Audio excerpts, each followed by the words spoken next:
Hello, Mark here. Welcome to another Monday Musings. It's still just about morning, and I've on about my fifth cup of tea, so I'm functioning well. A few things going on at the moment, and actually, there's some interesting stuff that seems to have kind of come up for the near future.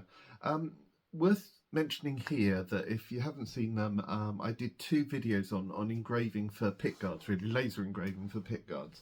I'd done one about 2.5 weeks ago. I'd filmed me laser engraving an anodized aluminium pickguard and control plate, a Telecaster style one. And I mentioned that in a previous Monday Musings. I used that in the build that I did last Sunday for the guitar, a 6-string guitar. I'm still slightly shocked that I've actually made one of those. Assembled. But as well as that, I kind of had the footage of me actually doing it, and I thought it would be useful doing that and actually talking about that whole process, and hadn't got around to editing that up. So I shot a couple of kind of clips to almost kind of preface that and end it yesterday and put that out. Now, the other thing that I did yesterday and actually videoed and edited up and put out was actually looking at laser engraving mirrored acrylic.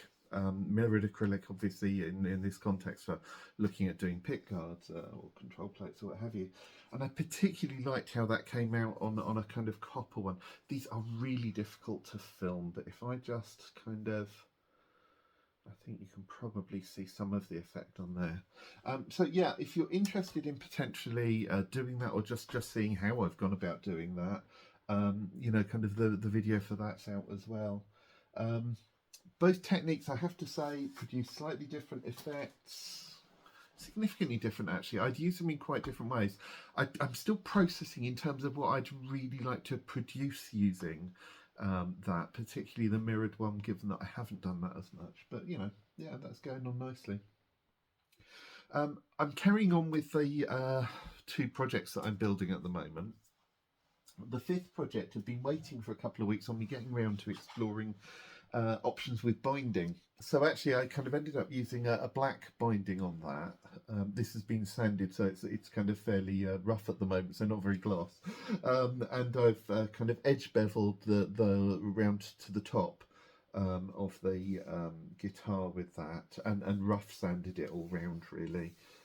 So that, I think the next thing I'm going to need to do with that is think about finalising kind of pickups, and I haven't been able to do anything with the back kind of routing and stuff because I need to figure out exactly where and what size of control cavity I'm going to be putting into the back before that's really a useful thing to look at. So yeah, progressing, albeit a little slowly, but it felt like that was a bit stuck for a couple of weeks with other things going on, so quite nice with that. As far as pickups, I'm planning on using these. It's 5-string, that one, so 5-string. That's the internals of a kind of large pole piece jazz bass type pickup. So I'm primarily looking at changing the housing for that. I like this, I like the output of it, etc. It's got a decent Alnico magnet on there. So yeah, I'm more interested in the housing for this project of these, and I think it's from kind of my 7th project that I'm planning on winding my own pickups from. But yeah, actually how they go in, how they mount, how that looks, all quite important there. So that stuff's coming up. I've got some videos as well of the other project I've been working on, that one with the kind of guitar with the resin filled kind of engraving on the top of it. I need to get those edited and put out because actually I don't think I've put anything out really on that project. And actually I've got lots, I've got kind of bits from when I first started with a beam of lime wood and actually kind of was kind of cutting that down into the bits that then made the body and what have you. So I need to edit that up into either one long video or a few shorter ones and actually put that out so that we can see how that project's going. Having said that, from next week there's another project that I think I'm going to get throwing myself into, which I may even get finished before either of these. I was chatting to a friend of mine, James, the other day. He'd come round for a bit of a catch-up. He plays guitar and is quite enthusiastic about that, and we got talking about it. He's actually got, not this week, but the following week off, and actually with not a lot in the way of commitments for that week. So we're gonna basically we're gonna build him a guitar. We had some real kind of interesting thoughts there about that. I won't sort of share them here because obviously I'll wait until I've got him and we'll talk you through. But having thought about that process, I decided I'm going to build a different project alongside him. Some of what he's wanting to do, you see, when we started talking through options and possibilities and stuff, overlapped a little bit with what I'm planning on doing with this this walnut topped guitar that I've kind of made the blank for, which I've talked about before.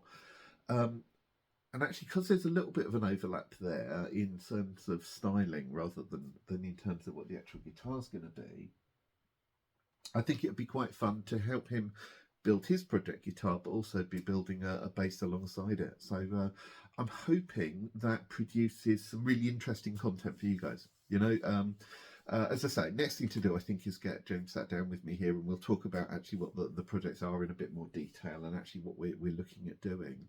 But yeah, should be really interesting. As I say, that's kind of starting maybe next weekend actually, but certainly by next Monday. We're planning on getting stuck into that. Yeah, that should be pretty good. Other than that, I've been trying to make sure I'm practicing my guitar every day, which feels weird with 6 strings and little skinny strings as well. It takes so little pressure to press them down. It's weird. You know, whole thing's very strange. Starting to pick up some dexterity on closer string spacings and pick up some basic chords and stuff like that. Takes me into quite new territory and ones that I think will be useful and interesting in terms of developing my skills.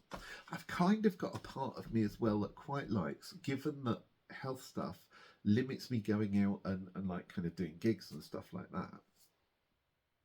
I quite like the idea of actually making some music on my own, even if I'm just, you know, kind of putting that together and then putting bits of that out. I'm not expecting that to be successful, but just kind of that creative stuff is worth doing on its own terms. The idea of doing some of that and being able to play bass, maybe some piccolo bass in there as well, and some guitar, I think give me some options for actually producing stuff, you know, in a drum machine. And I think we're there for actually being able to muck around with stuff, you know. Yeah, interesting. Long way to go before I'd be comfortable doing that, I think, with a 6 string yet, but interesting in terms of where that might go in the future. So that's where I'm at this Monday. I hope you're having a good time. We've got lovely sunny weather again. In fact, it's looking like another heat wave. The 90th heat wave of the year is kind of building up during the course of this week. So look after yourself, hydrate well, and hope you're having a good time. See you soon. Bye.